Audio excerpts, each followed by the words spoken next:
Y recordemos en qué habíamos quedado, que si mal no recuerdo, fue la posesión, ¿no? Fue lo último que vimos, de manera tal que ahora nos corresponde ver entonces si es que seguimos el orden tradicional de lo que son los cedularios, y lo dejamos anotado probablemente, ¿no? La de derecho inmobiliario, sí, ya. Esa es la que vamos a ver entonces ahora. Que aparece en un par de ocasiones, aparece en más de una oportunidad, a diferencia de la posesión, que esa aparecía la vez, acá no, acá aparece esta en más de una oportunidad, entonces hay que verla con un poco más de calma. Vamos bien. Mirando lo que es el cedulario, lo tengo por aquí a mano, tenemos una cédula que toma algunos elementos de la posesión, así que vamos a recurrir un poco a lo que habíamos estudiado en las clases pasadas, algo de dominio también, en fin, y se forma esta cédula tan particular que se denomina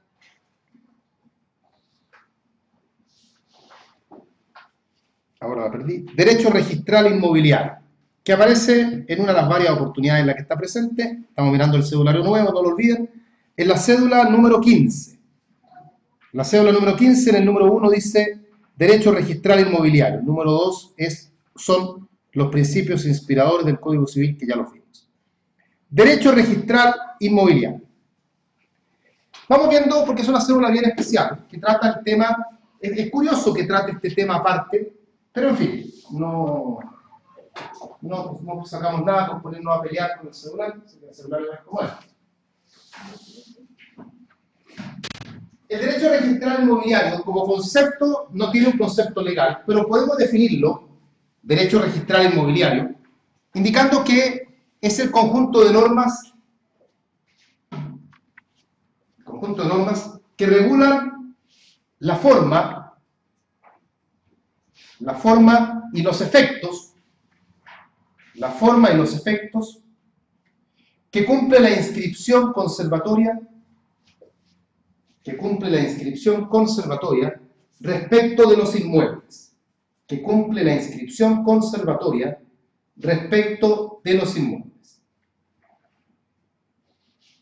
Esa es una definición armada doctrinariamente con el afán simplemente de dar efectivamente una definición a lo que se debe entender por derecho registral inmobiliario. Luego indica la cédula un comentario respecto a los principios del derecho registral, que ahí mismo los menciona. Dice que son el principio, los vamos a explicar, pero los voy a nombrar primero, de tracto sucesivo, prioridad,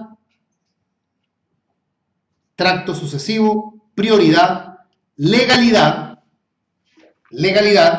y oponibilidad.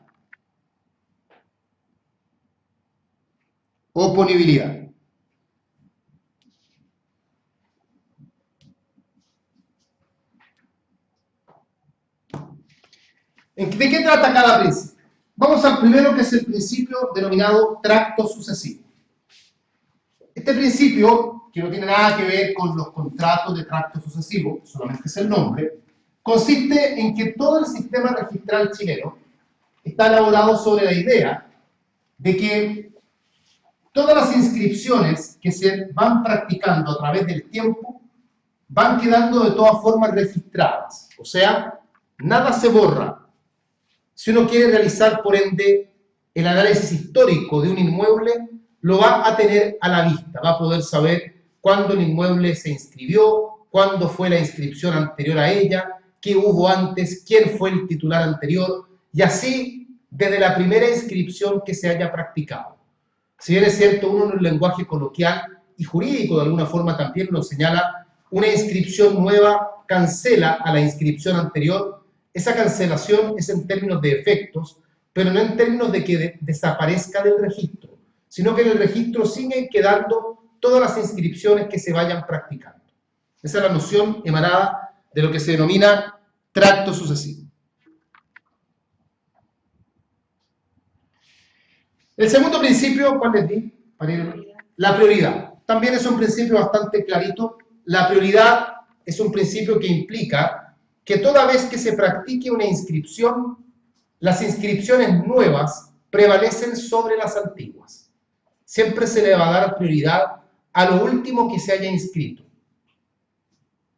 Si el inmueble estuvo inscrito a nombre de Juan y actualmente está inscrito a nombre de Pedro, lo que vale es lo actual. Hay una suerte de orden temporal aquí, donde se le da prioridad, y por eso el nombre de la palabra, siempre a las inscripciones más nuevas sobre las más antiguas. De hecho, una inscripción nueva cancela a la inscripción anterior. Luego, el de la legalidad, también un principio bastante obvio. El principio de la legalidad consiste en comprender que todo lo que dice relación con el sistema registral chileno es de derecho estricto. Nada de esto queda entregado a la autonomía de la voluntad. Lo que se inscribe, dónde se inscribe, cómo se inscribe, cuándo se inscribe, qué efectos particulares tienen las inscripciones y todo lo demás es de dominio exclusivo, por decirlo de alguna manera, de la ley. La ley determina todo y existe para ello normativa que está en parte dentro del Código Civil y en parte también en el Reglamento del Conservador de Bienes Raíces, que se encuentra en el apéndice de los códigos. Si es que tienen código con apéndice, debiera aparecer ahí porque es de los que nunca faltan en el apéndice, el Reglamento del Conservador de Bienes Raíces. Y el último principio, el principio de la oponibilidad. Oponibilidad consiste en que todo lo que se inscribe con el fin no solamente de lograr los diversos efectos que vamos a ver ahora pueden cumplir las inscripciones, sino que además se inscribe con la finalidad de que toda inscripción sea conocida por terceros. Todas las inscripciones son conocidas por terceros.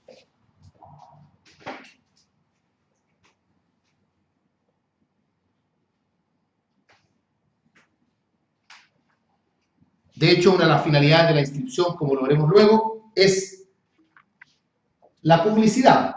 Y con la publicidad logramos precisamente que todo aquello que se inscribe, por el solo hecho de la inscripción, pasa a ser automáticamente conocido por terceros.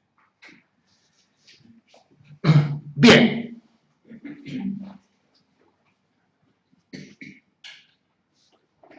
Siguiendo, en el avance del tema, tenemos a continuación derecho registral inmobiliario, concepto, referencia a sus principales principios, funciones jurídicas, económicas y sociales del registro inmobiliario. Funciones jurídicas, económicas y sociales del registro inmobiliario. O sea, ¿para qué sirve el registro inmobiliario? ¿Para qué sirve inscribir? Mirándolo desde un punto de vista jurídico, desde un punto de vista social y desde un punto de vista económico. El jurídico lo vamos a dejar para el final, porque luego justamente el tema que viene a continuación es la función jurídica de la inscripción en el Código Civil.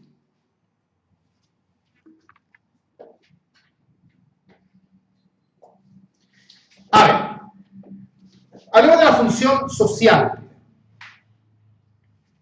La función social de la inscripción implica que el legislador estimaba prudente que sobre las tierras hubiese un registro de carácter público que pudiera dar fe de quiénes son los titulares de los inmuebles en Chile. No olviden que el legislador tenía y tiene todavía el concepto de que los bienes raíces son bienes de mucha mayor importancia que los bienes muebles, y por ende el legislador tiene un sistema protector hacia el bien raíz que es mucho más efectivo que el sistema protector, que también lo hay, respecto a los bienes muebles. Y parte de ese sistema protector está vinculado con el registro público, que es el que lleva el conservador de bienes raíces. ¿Por qué el aspecto social? Porque el legislador sabe que todo lo que tiene que ver con las tierras y los derechos que puedan ejercerse sobre ellas pueden generar una gran variedad de conflictos. Conflictos limítrofes, conflictos de derechos, En el campo se pelea mucho por el agua, por ejemplo. Entonces el legislador entiende que para evitar el conflicto social, el hecho de llevar un registro formal, público, ayuda a evitar justamente dichos conflictos. A mí no se me puede desconocer, por ejemplo, el derecho de agua sobre esta propiedad, porque al estar inscrito, todo el mundo lo debe respetar y todo el mundo puede conocer los derechos que tengo o no tengo. He ahí el carácter social que tiene el conservador de bienes raíces. La función económica, por otro lado, está asociada con que, por el hecho de transparentar en los bienes raíces cuáles son los derechos que se tienen, los gravámenes que pueda haber, los límites, al transparentarse todo eso, se favorece el comercio. Es mucho más fácil para una persona adquirir un inmueble cuando tiene pleno conocimiento de cuestiones como, por ejemplo, que el inmueble efectivamente le pertenece a quien se lo está vendiendo, cuáles son los límites objetivos de dicho inmueble, si existen o no existen gravámenes, si sus derechos como dueño se pudieran ver eventualmente afectados o no. El desconocimiento provoca desconfianza y la desconfianza implica que la gente, al hacer inversiones sobre bienes raíces, actuaría con demasiada cautela y es probable que sobre inmuebles se comerciaría muy poco.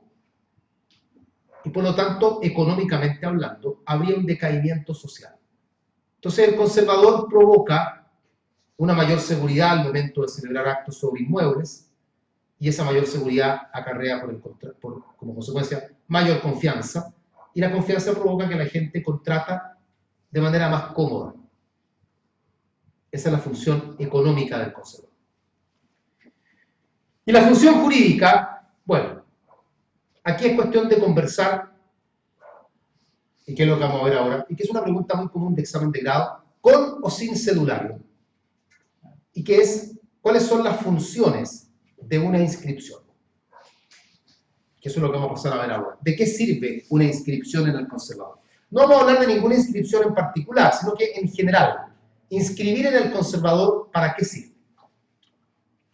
Vamos viendo, sin orden, porque no se trata de establecer un orden de importancia, ni mucho menos, así que no traten de leer en el orden que vamos a dar más de lo que es, nada más, un orden. Vamos viendo, ¿quién recuerda alguna? Ya, partamos en materia de posesión, justamente. En materia de posesión, en primer lugar, la inscripción sirve de garantía de la posesión. Algo conversamos en la última clase. Garantía de la posesión, ¿por qué? Porque desde el momento en que el titular tiene la inscripción a su nombre, la ley le da la seguridad de que nadie le puede privar, le puede quitar su posesión mientras la inscripción esté vigente. Una forma que tienen los poseedores de proteger jurídicamente su posesión es inscribiendo. Porque ¿qué dice el legislador? Que mientras el titular tenga inscrito el título, nadie le podrá arrebatar la posesión a menos que su inscripción sea cancelada. Esta es la referencia al artículo 728 del Código Civil. Y nosotros decíamos en la última clase que la inscripción sirve como una suerte de blindaje a la posesión. Porque no olvidemos que si el poseedor no tuviese título inscrito, ese poseedor está expuesto a que cualquier persona lo pueda privar de la posesión simplemente por el apoderamiento material. Ese riesgo no lo tiene el poseedor inscrito a quien la ley lo protege. Segunda función, todavía en materia posesoria, la inscripción sirve como prueba de la posesión. Y nos vamos con esto a otro artículo que vimos también en la última clase, que es el artículo 924. ¿Cómo se prueba la posesión de los inmuebles? De acuerdo al 924, la posesión de los inmuebles se prueba por la inscripción, siempre que esa inscripción tenga al menos un año de vigencia. Siendo así, el código es muy claro. Esa inscripción con al menos un año de vigencia constituye prueba de posesión en términos tales que no hay ninguna otra prueba que la pueda desvirtuar. Ninguna otra prueba que la pueda desvirtuar. Artículo 924, entonces, la inscripción como prueba de la posesión. En tercer lugar, y todavía en la posesión, la inscripción sirve como requisito de la posesión. Como requisito de la posesión. También lo comentamos en la última clase, estamos haciendo una referencia al artículo 724, que señala o da a entender, porque no lo dice en estos términos, pero tampoco es para dudar el contenido, que para iniciar la posesión de un inmueble, el título se debe inscribir, de manera tal que no podemos llegar a la posesión de un inmueble si no es inscribiendo el título. Nosotros en la última clase vimos que eso es bien relativo, porque decíamos que si esto fuese tan así, no podrían haber entonces poseedores no inscritos, y de hecho los hay. Así que esta aseveración tan absoluta de que todo poseedor tiene que tener un título inscrito no es tan real. Pero por lo pronto el artículo 724 dice que debiéramos inscribir. Lo que está claro es que sí tenemos que inscribir para iniciar una posesión regular. Eso está fuera de discusión, porque la posesión regular tiene como uno de sus requisitos que se haya hecho la tradición. Y la tradición de los inmuebles se efectúa precisamente a través de la inscripción. Hay una frase entonces, que ustedes la tienen que haber oído, y probablemente me la han escuchado a mí también, que señala que la inscripción constituye prueba, garantía y requisito de la posesión de los inmuebles. Prueba, garantía y requisito de la posesión de los inmuebles. Esa frase resume hasta cierto punto los grandes puntos de lo que es la teoría de la posesión inscrita, lo importante que es la inscripción en materia de posesión de inmuebles, claramente. Esa frase, prueba, garantía y requisito, si la queremos vincular con artículos, sería la prueba, esto lo dijimos ya, la encontramos principalmente en el artículo 924. La garantía, principalmente recogida en el artículo 728. Y el requisito, principalmente recogido por el artículo 724. Digo principalmente porque igual uno podría indicar también otros artículos para respaldar todo esto, pero esos artículos citados ahí son los grandes referentes de esta idea. Prueba, garantía y requisito de la posesión de los inmuebles. Esta es una pregunta que se hace con bastante frecuencia, sobre todo si el profesor tiene la oportunidad de entrar en el tema, porque estamos en esta cédula justamente, es prácticamente seguro que se va a preguntar. Tal vez no con este nombre como prueba, garantía y requisito, pero es una frase bastante cliché, así que todos tienen que haberla estudiado con esa frase y de ahí ir desglosando de qué trata cada artículo, por qué prueba, por qué garantía y por qué requisito. Tenemos ahí entonces las tres principales razones, las tres primeras, no sé si principales, pero las tres primeras razones que explican la función jurídica de la inscripción en el conservador. Pero no son las únicas. Sigamos.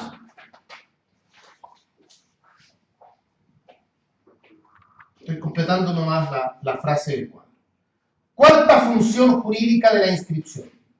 ¿Para qué más sirve la inscripción? Además de ser la prueba, la garantía y el requisito de la posesión de los inmuebles, ¿para qué más sirve? Ya, sirve también, en cuarto lugar, como medida de publicidad, con el afán de dar a conocer a terceros de que existe, una inscripción. Justamente el conservador cumple el fin de ser un registro público. Y cualquiera de nosotros puede ir al conservador e indagar la información pertinente. No nos van a preguntar, ¿y a usted qué le importa? ¿Y tú por qué quieres saber eso? No. Simplemente yo voy, pregunto, ahí está la información. ¿Por qué la quiero? A nadie le importa. Yo simplemente públicamente la puedo revisar. Con eso se cumple además, como habíamos señalado previamente, con el principio denominado el principio de la oponibilidad. Hacer oponible a terceros. Quinto fin que cumple una inscripción. ¿Para qué más sirve la inscripción? Falta algo bien importante. Bueno, ya no me refería a eso, pero claramente eso es importante también. Mantener la historia de la propiedad raíz. Tiene que ver esto con lo denominado principio de tracto sucesivo. Que se sepa históricamente cómo ha ido cambiando la situación jurídica del inmueble. Esta casa es tuya, sí, pero mira, en el conservador vamos a saber de quién era antes, cómo se llamaba el que murió y que era dueño, quiénes fueron sus herederos, si la casa alguna vez ha tenido alguna hipoteca, si la hipoteca sigue vigente, si acaso hubo servidumbres, usufructos, toda clase de derechos reales. Incluso algunos contratos se podrían encontrar, un arriendo, por ejemplo, si alguna vez se fue embargada, caso fue o es un bien familiar. O sea, la historia de la propiedad raíz, si los bienes raíces hablaran y uno le dijese al otro, cuéntame tu historia, ¿qué ha sido de tu vida?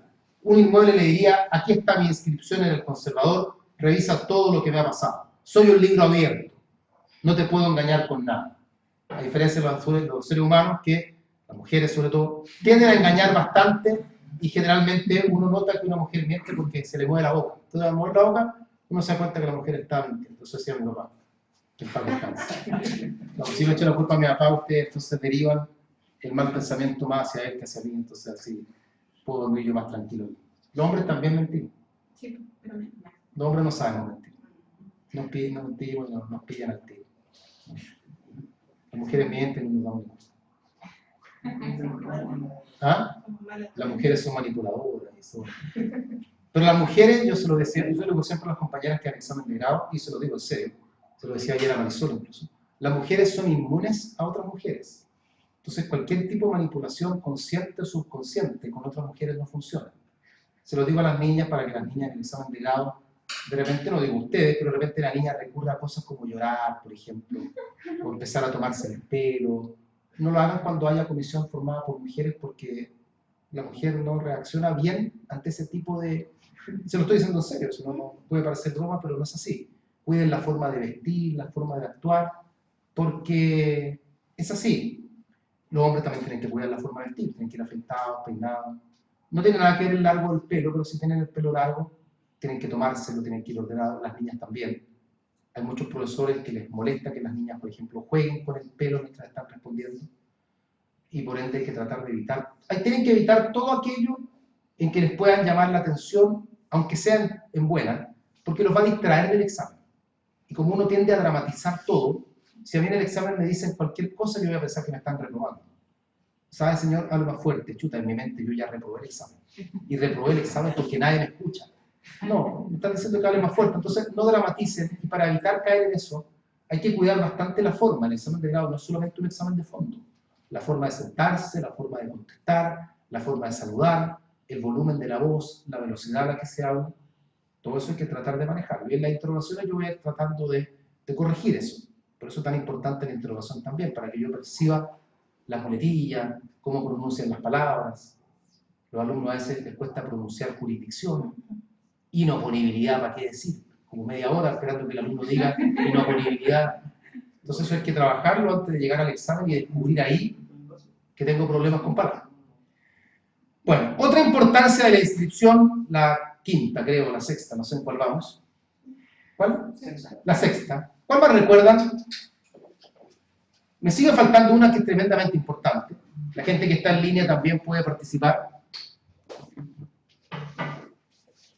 Siempre me parece que se quedaron dormidos al lado de... Ya, Gloria dice, sirve como prueba del dominio. Sirve como prueba del dominio. Sí y no.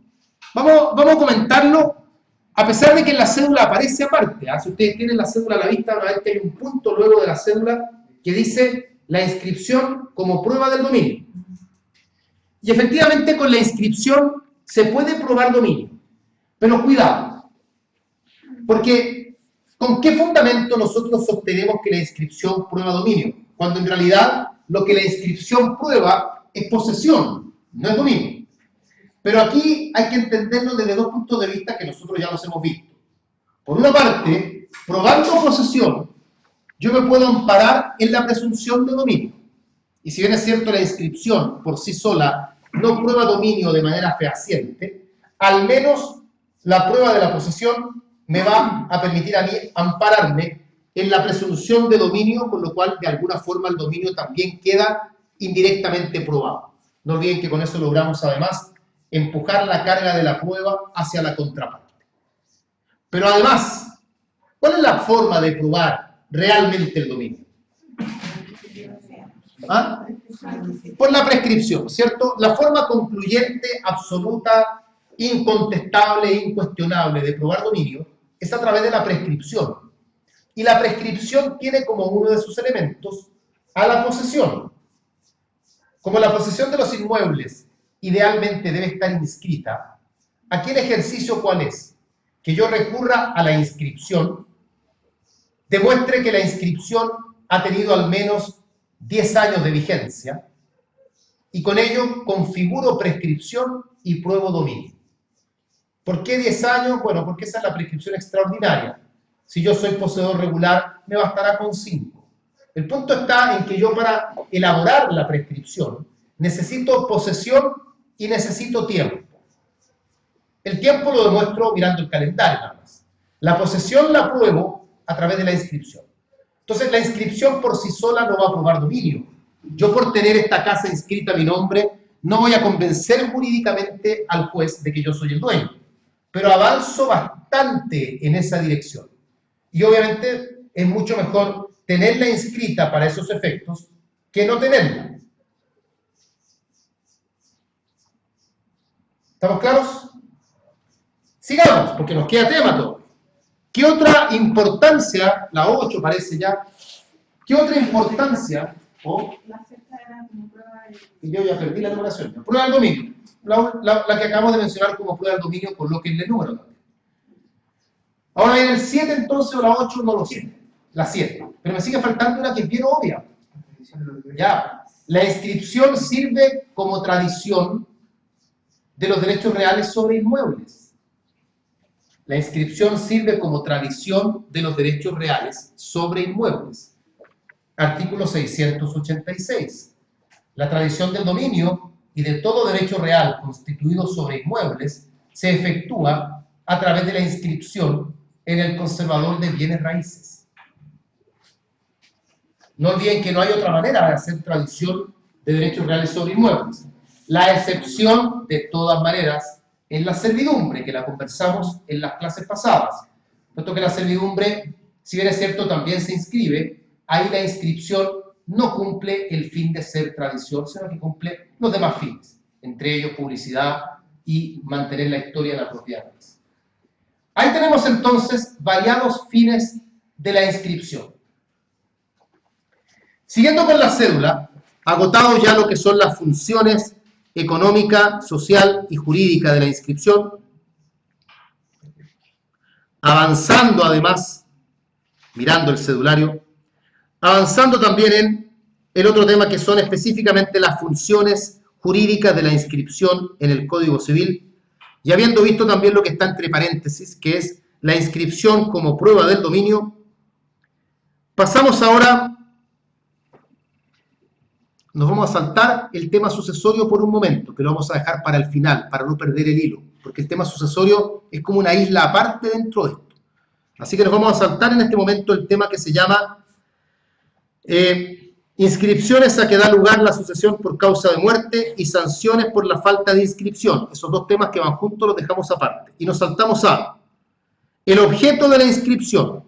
¿Qué se debe o qué se puede inscribir? Todavía estamos hablando en términos generales del conservador. ¿Qué se debe y qué se puede inscribir?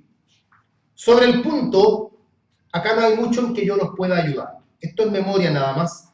Y tienen que mirar los artículos 52 y 53 del reglamento del conservador de bienes raíces. Es pura memoria. El 52 señala lo que se debe inscribir y el 53 señala lo que se puede inscribir. Por ejemplo, dentro de lo que se debe inscribir están los títulos traslaticios que recaen sobre inmuebles, Y dentro de lo que se puede inscribir están los contratos de arriendo sobre inmuebles, que no es obligatorio inscribirlos, pero si uno los quisiera inscribir, los puede inscribir. Así que ahí es cuestión de ir mirando nomás, y eso es puramente. Y cierra la cédula, sabiendo que tenemos pendiente todavía lo que es la función de las inscripciones hereditarias, cierra la cédula diciendo libros del conservador de bienes raíces, asientos registrales, anotación, inscripción y subinscripción. Los libros que lleva el conservador, tampoco acá los puedo ayudar mucho, esto es pura memoria también, hay que mirar el reglamento del conservador, pero al menos para tener una referencia, digamos que el conservador lleva los siguientes libros. Primero, el repertorio. La función del repertorio, explicado en palabras muy simples, es que el repertorio viene a cumplir un poco el fin de ser una suerte de libro de ingreso. Todos los títulos que uno quiera inscribir, antes de inscribirlos, se anotan en el repertorio. Digo anotan porque en el repertorio no se inscribe, sino que se anota. Eso implica que luego se debe practicar la inscripción en el libro que corresponde. La importancia de anotarse en el repertorio es que con la anotación la ley da un plazo para luego inscribir. Si uno inscribe de inmediato, bien, pero tampoco habría que inscribir de inmediato necesariamente. Tal vez el título requiera ser subsanado de alguna manera, pero uno lo anota y luego tendrá un tiempo para inscribir. El plazo que la ley da para inscribir desde la anotación, ¿cuánto es? 2 meses. Desde que yo me anoto, tengo un plazo de 2 meses para inscribir. Si pasan los 2 meses, tengo que volverme a anotar y luego tendré 2 meses más para inscribir. Tampoco es algo insalvable, pero perdí tiempo. ¿Sí? El efecto de la anotación en el repertorio es que cuando uno se anota, para decirlo en términos vulgares, guardamos la fecha. Y por ende, cuando inscribamos, la inscripción queda hecha con la fecha de la anotación en el repertorio. Entonces yo gano tiempo y ustedes saben ya que la fecha con que se practica una inscripción es bien importante. Así que uno no queda con la fecha de la inscripción propiamente tal, sino que como fecha de inscripción queda la fecha de anotación en el repertorio. Ese es un libro entonces. Segundo libro que lleva el conservador, los registros. Los registros, entre los cuales encontramos registro de propiedad, registro de hipotecas y gravámenes, y el registro de prohibiciones e interdicciones.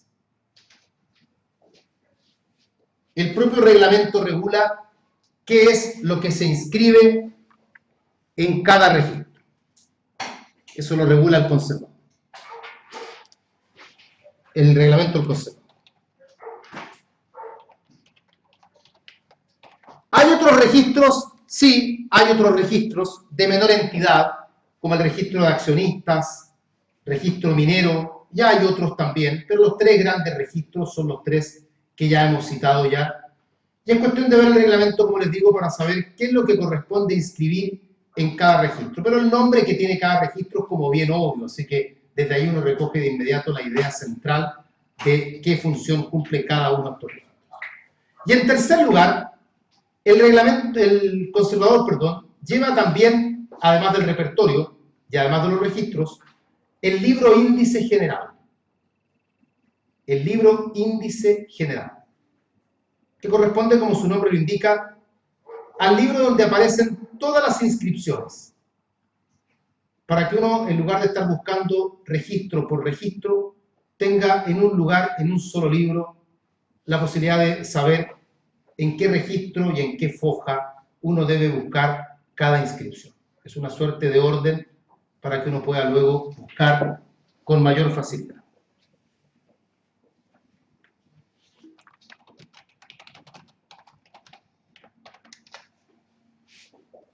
Bien.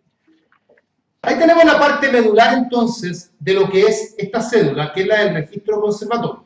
Pero nos queda un tema que lo vamos a ver ahora, que son las inscripciones a las que da lugar la sucesión por causa de muerte. Inscripciones a las que da lugar la sucesión por causa de muerte. ¿Y qué ocurre si es que esas inscripciones se omiten? Que eso es justamente lo que pasamos a ver ahora.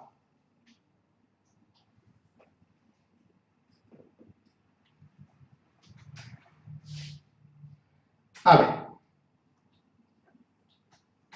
para explicar esto, primero, digamos que estamos haciendo referencia a un artículo que es el artículo 688 del Código Civil. 688. Se le conoce como las inscripciones del 688 también. Este es un artículo que tienen que conocer con número. Si la pregunta es tal cual, ¿cuáles son las inscripciones del 688? Tienen que saber cuáles son. No. El artículo tiene que decir algo. Y son las que vamos a ver a continuación. Este es un tema netamente suceso, por lo tanto, le quiero dar un poco de contexto antes de que entremos. Imagínense ustedes que yo me muero. Y entre los bienes que yo dejo como herencia está esta casa donde estamos ahora. Y mis herederos son todos ustedes. Todos ustedes. Y ustedes saben, porque yo siempre lo dije además, y está en el testamento también, de que yo tengo un tremendo patrimonio, así que para repartir entre todos, pero ahí está. Yo siempre advertí que mi casa, esta casa, iba a ser para usted. ¿Cómo se llama? Para Solange. Yo siempre dije, mi casa es para Solange. Esto repártase los bienes. Y Solange confiaba en que eso es tal como yo lo he dispuesto, decide venderlas, porque ella no vive acá, vive en otra región, si quieren vive fuera de aquí incluso. Así que debe vender la casa. Y busca un comprador, encuentra un comprador que se llama Pedro. Pedro es el comprador. Ningún problema, va a la notaría, se ve la compraventa, Solange le vende la casa a Pedro, hasta ahí no se ve ningún problema. Pero cuando el conservador les va a decir, ya compraventando la puedo escribir. Y Solange y Pedro van a decir, ¿pero por qué? Bueno, muy simple. Porque el conservador les va a decir, yo mirando la inscripción conservatoria, veo que la casa está inscrita a nombre de Juan Andrés Celis. Y usted, Solange, no sé quién, no va a hacer ninguna parte en el conservador. Y Solange le va a empezar a explicar, no, lo que pasa es que Juan Andrés Celis se murió y él me dejó a mí la casa. Bueno, le va a decir el conservador, pero eso a mí, para mí es un cuento nomás, pues yo no tengo cómo verificar esto. Ah, no, porque aquí tengo el certificado de defunción. Sí, dice el conservador, pero eso a mí no me importa. A mí no es simple, dice el conservador. Si la casa está inscrita a nombre de Juan Andrés Celis y se quiere vender, tiene que venir Juan Andrés Celis a vender.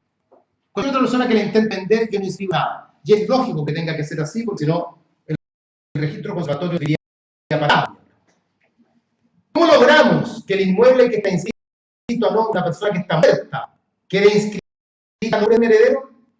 Para eso se tienen que practicar inscripciones hereditarias, que son las que describe el 688. Por lo tanto, las inscripciones hereditarias son relevantes para que las practiquen los herederos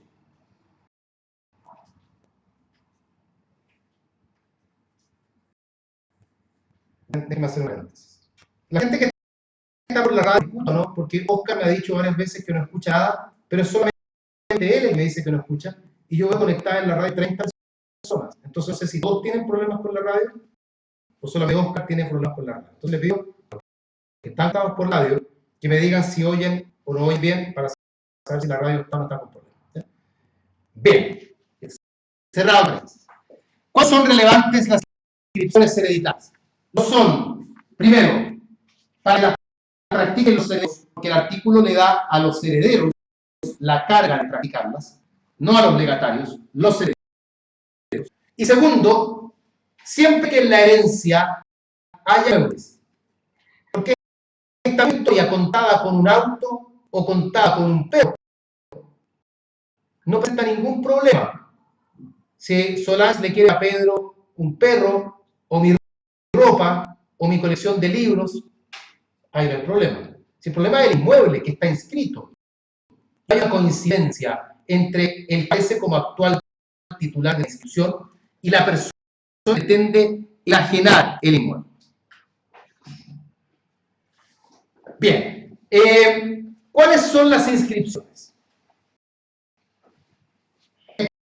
En el artículo las vamos a ver bien. Primera inscripción hereditaria. La inscripción de la posesión efectiva. La inscripción de la posesión efectiva.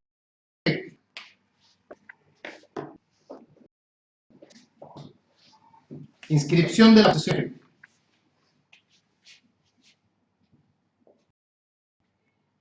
La posesión efectiva es un trámite que hoy por hoy se puede realizar por dos vías. Podemos pedir la posesión efectiva en el registro civil, con lo cual tendremos una resolución, o podemos pedir la posesión efectiva en el tribunal, con lo cual tenemos un decreto judicial. Uno u otro se debe inscribir. El punto es ¿dónde? Si la posesión efectiva se hizo ante el registro civil, entonces se debe practicar en el Registro Nacional de Posesiones Efectivas, que lo lleva el propio registro civil. Registro Nacional de Posesiones Efectivas.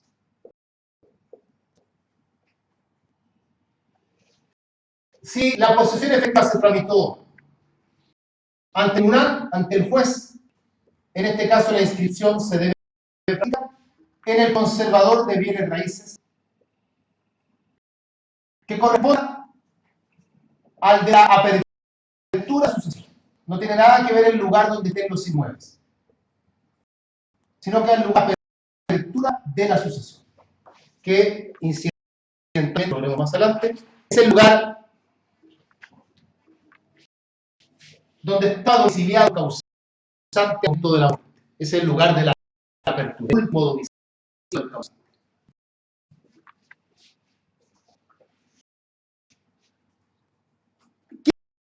¿Qué hemos logrado con esta inscripción hereditaria? Con la primera. Lo que logramos con esta primera inscripción hereditaria es que ya tenemos el modo para hacerle presente al conservador que Juan Andrés Celis está muerto. Porque ya la información está consignada en el registro civil de vía o queda consignada también en el propio conservador cuando ésta se ha tramitado judicialmente.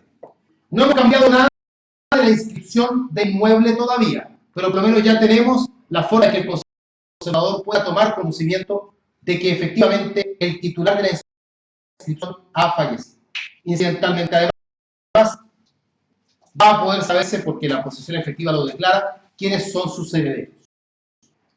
Hasta ahí llegamos con la primera inscripción. Segunda inscripción hereditaria. La denominada inscripción especial de herencia. La inscripción especial de herencia.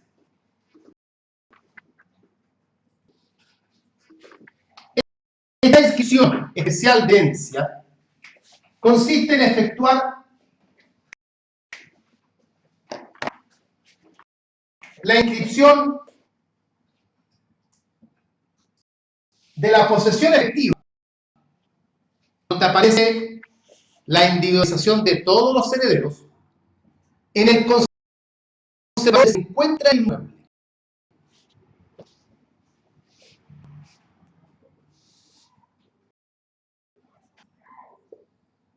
De manera tal, ahora, con esto ya hemos avanzado un poco más, porque con esto ya estamos cancelando la inscripción en virtud de la cual esta casa estaba inscrita a nombre de Juan Andrés Celis. Ahora no. Ahora cancelamos esa inscripción con casa ahora queda inscrita a nombre de todos los herederos, no de Solange todavía, sino que la casa en este momento está escrita a nombre de todos ustedes. Les recuerdo que en el ejemplo todos ustedes eran herederos. Es decir, queda inscrita a nombre de la comunidad hereditaria. Eso nos va a permitir que con esta inscripción, respecto del inmueble, ya se pueda disponer si todos los herederos actúan de consumo. O sea, si todos los herederos actúan de común acuerdo, ya se podría disponer del inmueble. Como es una comunidad, tienen que actuar todos de consumo. De consumo significa todo común.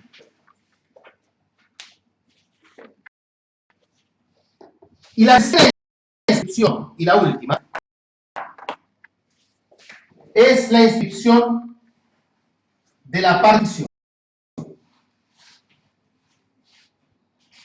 El acta de adjudicación. La comunidad hereditaria tiene que terminar a través de la partición. En la partición, se haga como se haga, la hagan los propios herederos, la haga un juez partidor, no importa eso ahora. Cuando la partición se haga, el efecto de la partición va a ser que a cada uno de ustedes les van a decir qué les toca. A usted le va a tocar la casa de la playa. Usted que está sentado allá al fondo le va a tocar el auto, la colección de libros y toda la plata que está en la cuenta del Banco Santander.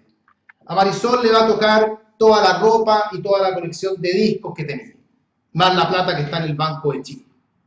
Y a usted, Solange, le toca la casa, que era lo que yo en vida siempre dije, fue realidad. A Solange le toca la casa. ¿Qué hace Solange ahora entonces?